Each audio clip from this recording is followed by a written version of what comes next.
With this, I will move on to the next spotlight presentation, for which I would invite Mr. S. Vikash Ranjan, the CEO and founder of Pledge for Earth, who will talk about challenges and opportunities in the upcoming voluntary carbon market for thermal power plants through improvement of heat rate.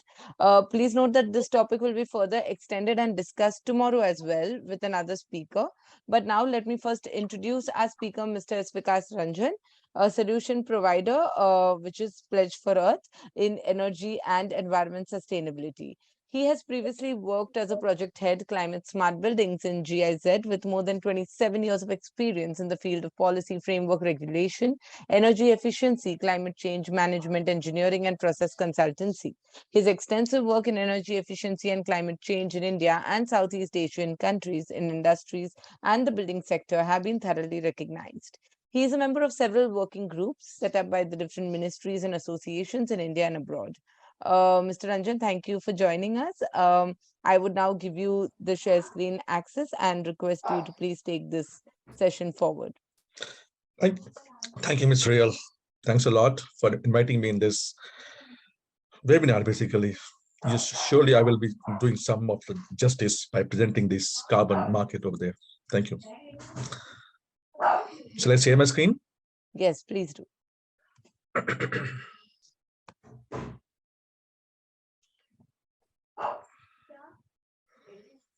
Can you see my screen now? Yes, I can. You would just need to put it on a slideshow mode.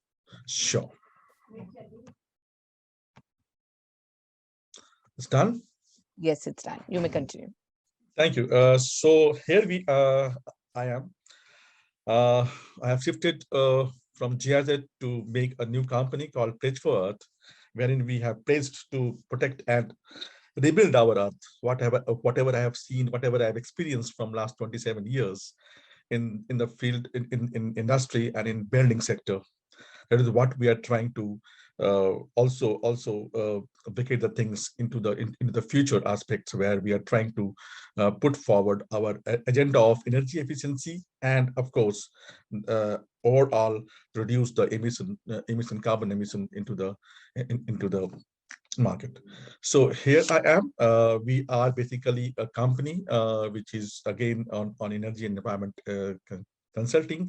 We are doing policy studies, energy-related studies, carbon market solutions, ESG automations and reporting, energy and power quality audit as well, and of course, Industry 4.0. I have heard Mr. Siva Rama, who is basically into it, Industry 4.0, and he's doing a lot of good work in power plant. But I urge Mr. Siva Rama to also look into the other industries as well. There are lots of scope of getting all these heat balances, air balances, and mass balances to the industries. So we will work together on this area as well, Mr. Siva Rama. Next, the topic which I am covering today is a carbon market scenario, what India is trying to do, and also I'm talking about the global market scenario, the global carbon market scenario, and Indian carbon market scenario, and what are the challenges that we have, and what thermal plant can do in the VCM. So why I'm looking after all these topics these days, because in COP27 what we had in terms of lots of expectations from different countries, including India, where the global temperature rise is being limited to 1.5 degree now, and there are much talks about increasing the pledges what countries is having.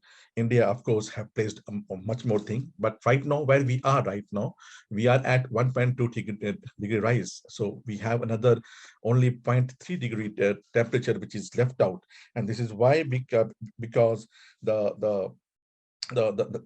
the country which pledged earlier, now they have to increase their pledge as well, and countries are doing that, including India.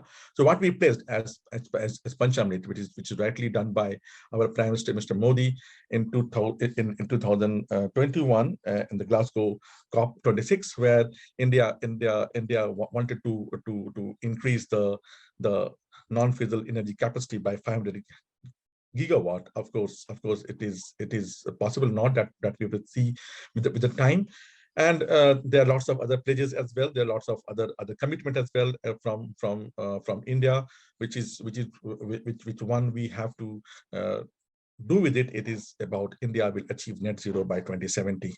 I'm not talking here about the elimination of complete coal-based power plant, but we have to live with the coal-based power plant as well, because India is having abundant of coal reserves, which and energy security that we have. Till date, India has reduced their carbon emission intensity by 24% up to 2016, and also they have increased their non-fossil energy capacity by 40% more, most probably, and the commitment is around 50% that we are going to achieve. The most important thing that India is looking forward to, and what India has given to the world about concept of life, that is the mission life, and it's called lifestyle for environment. So and it is a key for combating climate change. So we have to think from our heart to see what we are going to give the world and to the future generation as well, if you're trying to make everything possible this in this life as well. We don't know whether we will survive up to 2070, but naturally whatever we are doing for the next 10 20 hours, it will give a major breakthrough in terms of carbon emissions and limiting our temperature by 1.5 degree. This is what we have committed as India's updated uh, mm, uh, carbon commitment. Basically, it has to reduce by 45%. Everybody knew about it, and of course, lifestyle for environment, and of course 50% climatic electric power installed capacity from fossil fuel based resources, which is now again stands for around 40.2%. It includes of course it includes hydro and nuclear as well, but this is how India is going to have this commitment, but with the help of GCF as well, because the funding is also important point, along with the technologies what internationally available. So what is there with us now? What we are doing at present with respect to achieving those targets which we have committed in COP26 and COP27. In COP27, as you know, there are 195 countries who have committed themselves in the COP27s to achieve those targets in by 2030. Many countries have places their country their systems to be net zero by 2050, but India is committing at 2070 at all. So Indian government has rolled out a range of policies and instruments to support the development and deployment of renewable energy technologies, energy savings, energy conservations as well. It has introduced the green hydrogen policies, as you all know. The policy has set a target of 5 million tons per annum of green hydrogen productions by 2030, and that will reduce the cost of green hydrogen productions by approximately 40% if the volume of this increased by approximately 40-50%. And there is one more thing which is coming up these days, and it is about National Energy Conservation Act 2001, which we have initiated while I was working with Bureau of Energy Efficiency 5 years back, and now it is on the roll. Basically, it was passed in the Lok Sabha, and in this winter session, the Rajya Sabha is going to pass this one as well without any hiccup.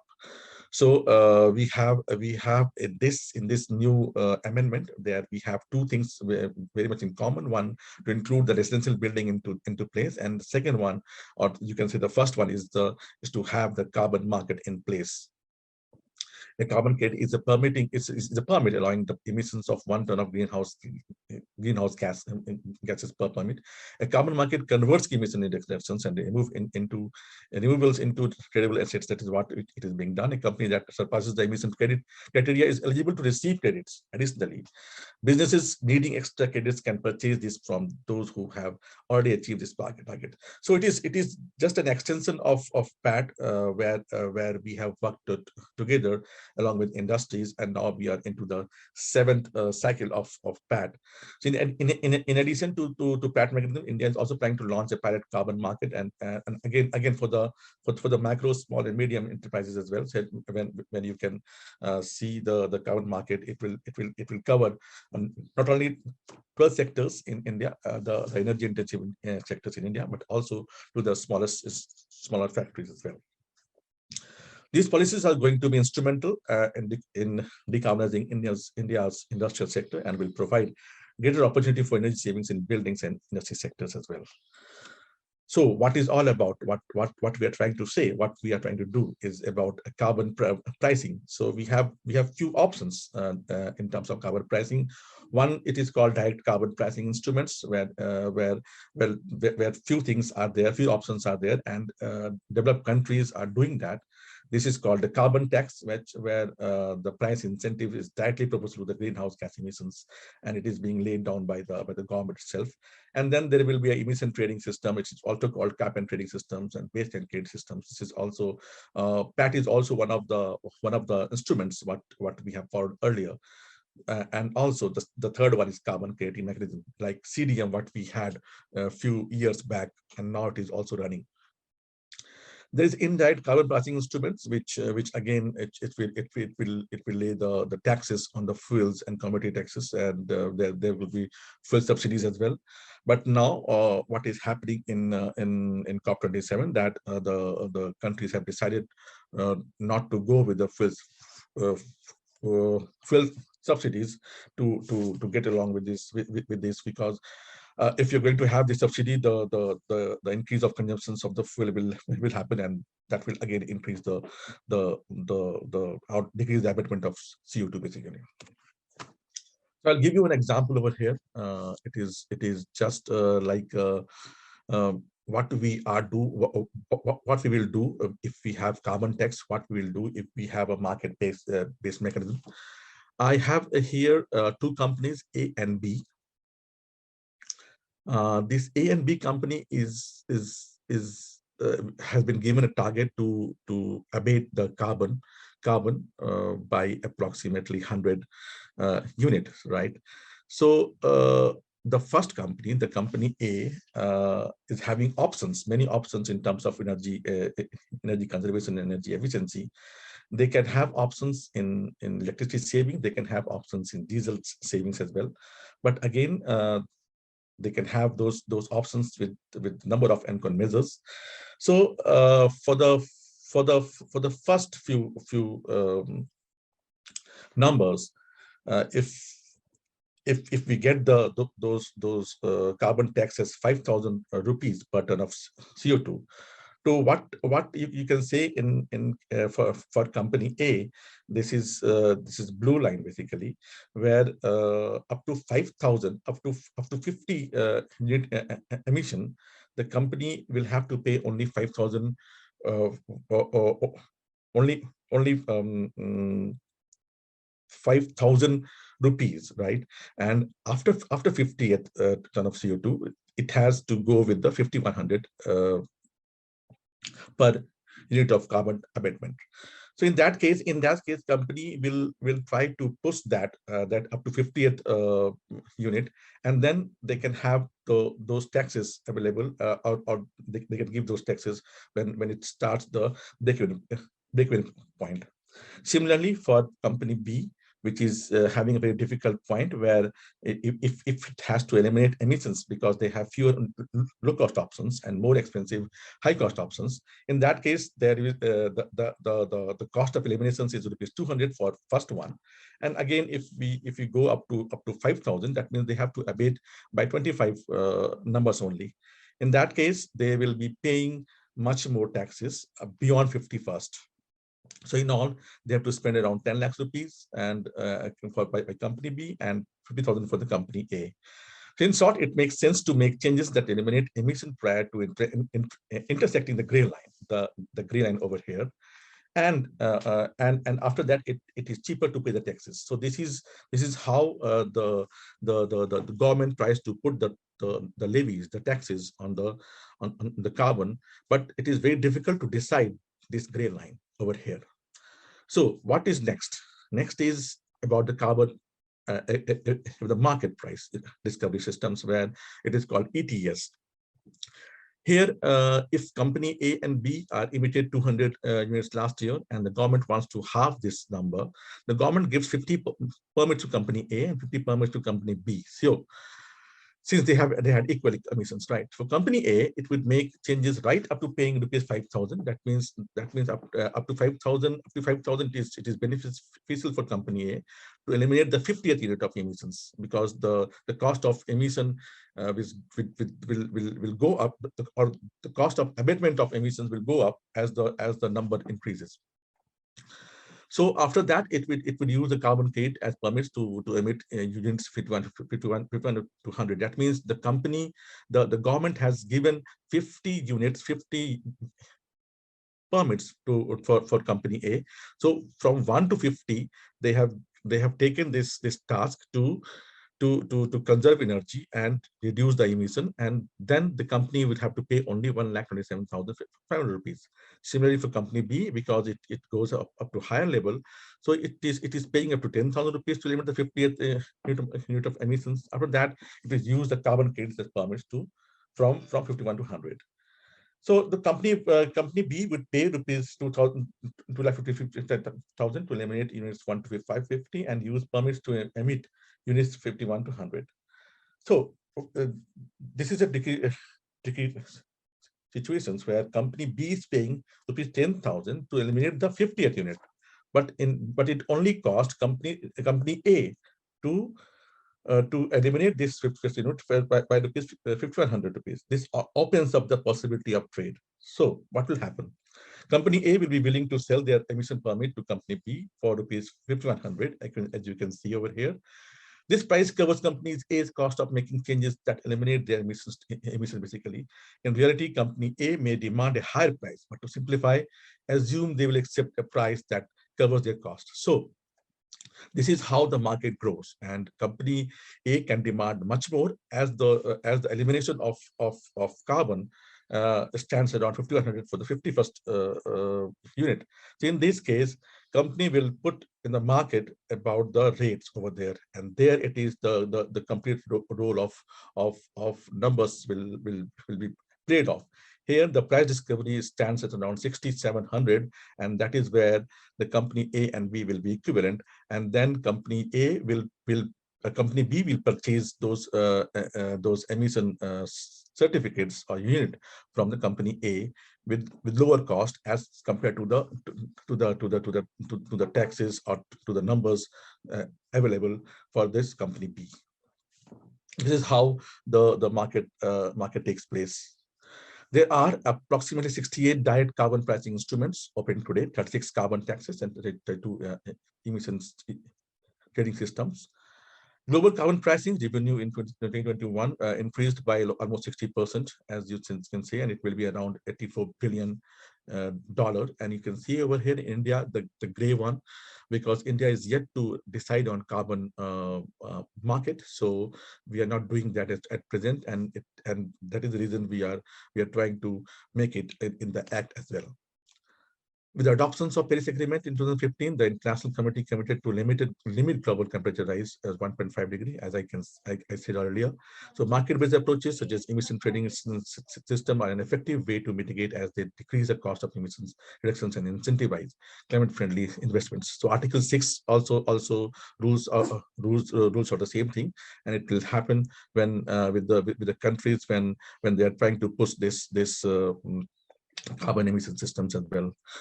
So the carbon taxes to regional or national ATS across jurisdictions, decision makers are beginning to factor in true cost of carbon pollution. Basically, putting a price on carbon emission is a pivotal step towards Paris agreements.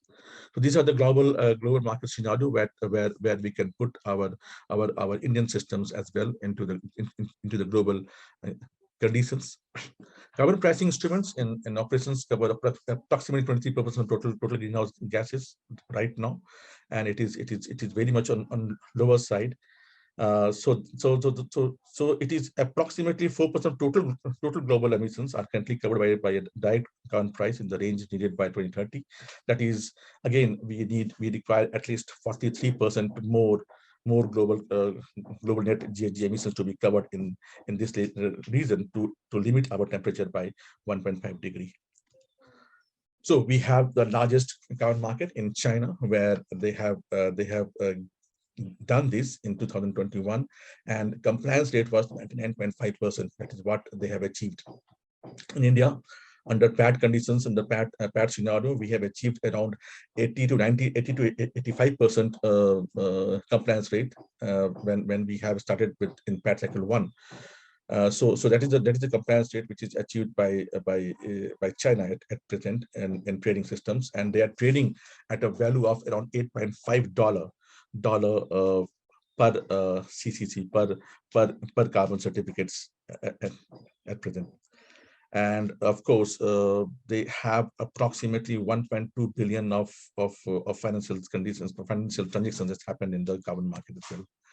Again, we have the largest carbon market by trading value. It is again EU ETS, which was done in 2004 itself. They have included this ETS in 2004, and now they are into the very much advanced stage of ETS conditions. So they have covered a lot of things these days, because they have to achieve net zero emission by 2050. They have also given a target that they will be limiting their emissions by 55%. So they are now started with a new campaign called Fit for 55, where all these transport and buildings, power industries, aviations are taken into the considerations. These are the price which was evaluated in 2008 to 2021. You can see the EU ETS, it is coming down because of invasion in Ukraine, but still it is around 65, covering at around 65 or $70. But again, there are lots of other countries which is having a market of less than that, including China, but it goes up to $135 as well sometimes. So what we are doing at present, as the third largest carbon producing country, India is trying to limit its emissions from some feasible solutions. To meet the larger vision of achieving NDC, India working steadily on the path of carbon credit. It is expected that the national carbon market, once built, will play a pivotal role in India's achieving a new zero commitments. So these are the things that we are doing at present, and we are trying to achieve this with the help of Energy Conservation Amendment Bill 2022. What is all about that we are doing at present to drive GHG emissions reductions across various sectors, incentivizing the industry to achieve GHG index reductions. And there are lots of things which is again going towards industry, not only with the power plant, but we are covering lots of industries at present. And also then increasing the demand in PAT and RACs market. That is what we have done so far. I will show you in the next slide what is happening with PAT as well. This is how the ETS has been designed now, and we are basically working into it, and it is under design stage. We are trying to create two types of entities. One is obligated entities, and one is non-obligated entities, like what we have done in PAT. PAT is a mixture of both, but here in obligated entities, we are going with the 12 sectors, 12 industrial sectors, and with non-obligated right now it will be covering approximately 6 or 7 sectors, and it is a voluntary market, so it will have some offsets as well with 5 to 10% of the target which has to be defined under ETS as well. So we are basically into the track, and we have experience of market experience in India as well with respect to PAT, with respect to REC, and of course CDM. In PAT, as you know, we have covered 13 energy intensive industries, including power plant, and there were trade of 2 PAT cycle. Of course, because of the demand and supply situations, the cost of e-certs has come down drastically. That is what we are trying to cap this year as well.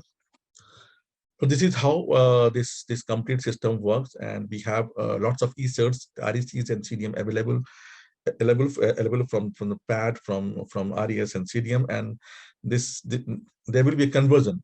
I have given over here at around 3.1 ton CO2 with one e-certs, but it depends, because it could be different for different sectors.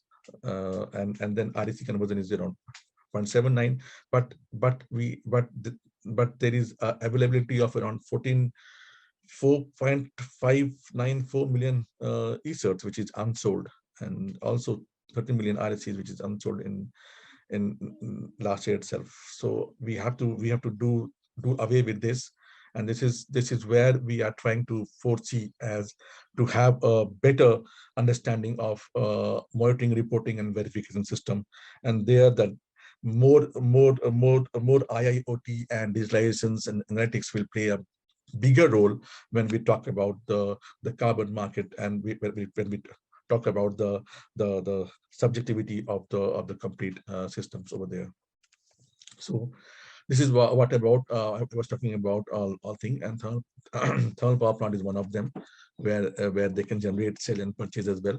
But here the opposite market can only generate and sell, where we have covered around 7 to 8 numbers of sectors over there. This this will be the Indian carbon market structure. We have the apex body as done after Paris Agreement, and then there's a linkage of international carbon market with the designated national authority, and we have ICM over there, which is again a governing board, and it will be regulated by several regulators. But again, Bureau of Energy Agency will play a major role into getting this Indian carbon market covered. What we will be doing, the B and MOP will be preparing those targets, and it will be notified by Ministry of Environment. The act which is covered under this, there will be an Environment Act 1986, and then there will be Energy Conservation Act 2001, which is amended, which is going to amend in December itself. So, like in PAT, we have 3 years cycle, but in the cycle that we are proposing for Indian carbon market is for 1 year, where the carbon, where all emissions obligations need to be fulfilled within a defined period, within 1 to 3 months in a financial year. And how this is how it works. And when there will be end of quarter 4, that means 31st of March, then there will be a verification systems which will go in quarter 1 of the second year, and then issuance of carbon certificates in the second quarter, and then trading will happen in quarter 3 of the respective year itself.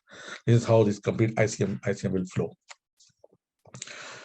We have several ATS systems in which thermal power plant is covered. Basically, in China, all the approximately 2,225 number of entities have been covered. In EU ETS, industries, power and aviation is covered, and in Korea, building, domestic aviation industries, power and waste is covered. So everybody is covering thermal power plant because of the nature that the power plant is having from coal itself, when they are emitting approximately 34 billion tons of CO2. This is how this whole system will be converted from energy saving certificates to the CCC, the carbon certificates. At present, in the PAT, it is only the heat rate from the baseline year and target year. It is written wrong here, and that will be multiplied by the baseline year. That is how it will be converted. And then we have a conversion with respect to inserts to the CCC by applying this formula. I have given one example over there, and all this formula will be again given in the PAT performer.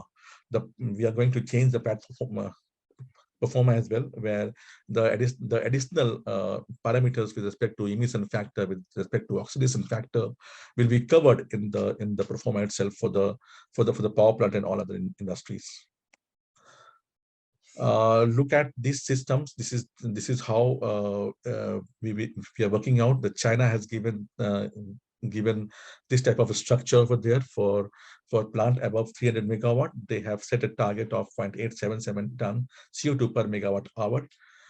Here also we are trying to leverage the same thing when with the help of curve of last 4 or 5 years, we are trying to put this target of achieving those heat rates or uh, tons of CO2 per megawatt hour as a conditions for giving those targets. So as you know, in China they have given 0.877 for above 300 megawatt, and uh, for less than 300 megawatt they have given zero point 0.7 0.979 uh, tons of CO2. At this level, the carbon market in China is being traded at $6.75 per ton of CO2. So we have this much of CO2 which is available now, but the specific emissions, which is 8.87, and it is going to be less than 0.86, that needs to be discussed, and this needs to be again updated, because if you're going with energy efficiency and different RE programs, then you must be uh, doing away with this number as well. So this is the example that I have given over here for a conversion. If you want to improve 1 kilocalorie per kWh of heat rate, how much you are going to have this financial gain with respect to carbon market? That is what I'm trying to force you over here. For a 3 to 210 megawatt plant, we have a baseline uh, generations and assessment in generations with all kilocalorie respective systems as well. So the ESERTs, what this plant is gaining at around 15,158 ESERTs, and with the overachievement of approximately around 50 kilocal. So in the next slide, you will see how much CO2 that they are going to save from this. So approximately they are going to get 16,716 carbon credit certificates. So it will give you approximately zero point 0.7 lakhs to 5 lakhs unit, depending on the rate $8 to $60. So you will be getting additional money from the market, carbon market, from 0.7 lakhs per heat rate improvement to 5 lakhs rupees, depending on the situation of the market level as well, because we are going to cap as well the market. So this is what we can take from this carbon market as well to the power plant. So what we will do with the power plant conditions, the existing platform form of some power plant is being modified to capture carbon emission from the plant through fossil fuel. Considering the technology used in the old power plant, it is a challenging task to the owner of the TPP to keep the track of the carbon emission certificates. Phasing out to inefficient older plant could be one of the solutions to increase the overall heat rate of melting stations, as our many eminent speakers have already gained their given the experiences of R&M and LE for the older plant. So this is the one way of getting rid of old plant and having the higher or lower heat rate as well. The challenges are too many. The challenges for the utilities is to keep the momentum high in the era of renewable power generations, where more flexible operations are needed, thus increasing the heat rate as well. But these parameters like coal quality, PLF, and fuel mix, etc., will be definitely taken care, as happened in the past, in terms of normalization that we will do. But there's an opportunity now for utilities to earn from the improvement of heat rate, and what I have illustrated earlier as well. They can fetch 7,000 rupees to 6 lakhs rupees per kilocal improvement. This is how we are targeting, basically by 2050. If we have to retire all the plants, or we have to convert everything into the real energy efficient plant, the existing and under construction plant will again add up to some 2 gigaton of CO2 levels. And likewise, we have to see how we can retire those plants as well in a given scenario. So what is the way forward? Energy intensive industries like the power plant, mining, textile, paper, and cement, steel are responsible for massive carbon emissions, as you say. unable to implement significant reductions in short periods, they will eventually have to turn into carbon credit tradings. It is expected that creating a strong carbon market in India would lead to surge in demand for credits amongst companies. Building a robust carbon credit market is a dire need of the hour to slow down global warming. Developing in the wake of Energy Conservation Act, the domestic carbon trading system is still in its nascent stage, as we are doing that as present. The bill will become a law, and details will be announced after Rajya Sabha approval in the winter season. So the new to the carbon market, India is very new to the carbon market, and it is in the nascent stage. India needs a robust regulatory framework, and of course to provide clear and specific guidelines for emission reductions. We are working into it. We are trying to make the PAT performer as a guidance for this for those framework as well. Putting a price on carbon markets will help raise awareness of environmental and social cost of carbon. The success of PAT, it depends. Why it happened? Because it was owned by the sectors, by the plant, by the company. So that is the reason we had around 100 odd meetings with the stakeholders. And this time also we are going to do this as well, and we are trying to create the system where everybody will take what to be done for the next phase of PAT, basically the carbon market. So it requires a sufficient number of sellers to meet potential buyers' demands. So it is again a market of demand and supply. We are trying to establish some very robust MRV systems apart from PAT what we did earlier, but this time we are trying to place some very good verification systems for the complete CO2 trading conditions, because it will be done through PAT only, what we did earlier. So thank you very much for your patience listening, and I'm open to the questions now. Over to you, Shreya.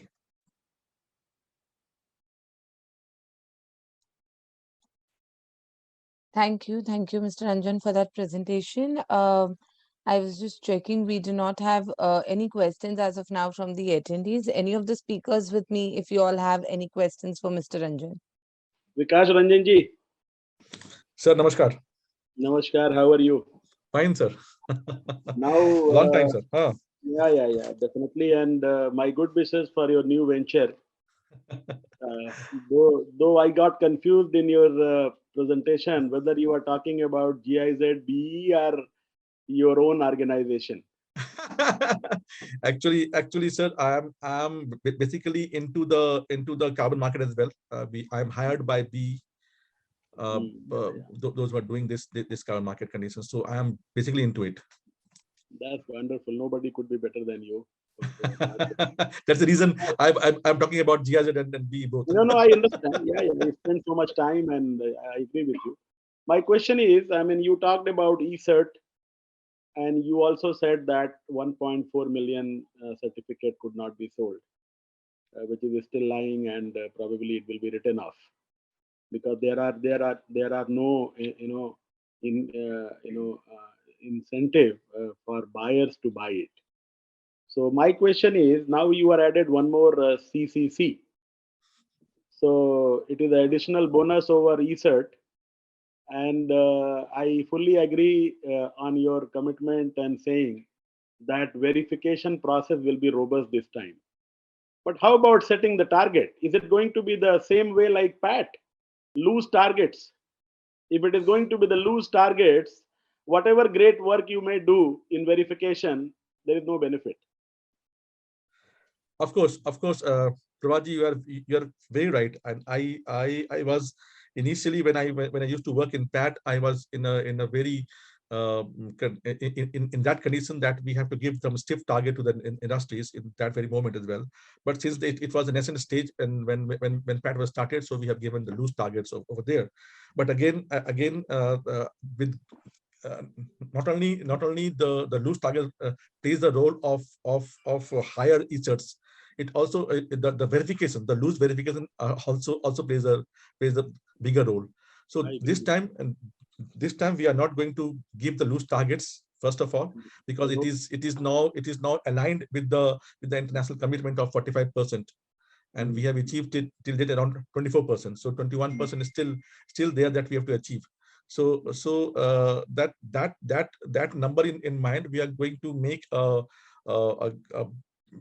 basically a regression graph where we can put those targets in different years, because then we are going to make targets for suppose 5 years, next 5 years, what a plan our company has to achieve. So this is one thing that is different from PAT. The second thing is about the automations that we are trying to do with the verification part with respect to industries. That's really great. Now you said I understand that carbon credits cannot be exported now. So this is the news I got, because I know India and Indian businessmen are quite bullish about carbon credits, whether it is voluntarily market or it is earlier it was traded globally. So these ESERTs and triple C, if it can be traded globally, because one thing is very clear: by selling these certificates, if the power plant owners are not able to meet their expenses to achieve the targets, nobody will go for it. If it is a peanut, nobody bothers. Whether you give ESERT with triple C or 4 times C, it really doesn't matter. So it should be a substantial good amount of money, Vikasji. Exactly. You are right, very right. And that is the reason we are putting our legs in a very firm way, that how we are going to design this one, because designing of Indian market, Indian conditions market, it's not that easy, and to fetch that cost at that numbers is not that easy. So what we are trying here is the first thing is that what Mr. RK Singh has said, that first we will be achieving our target internationally by putting all this carbon credit in one place, and after that it can be traded internationally as well. Okay. If you said RK Singh, then I have no other question to say, because he must have said correctly only.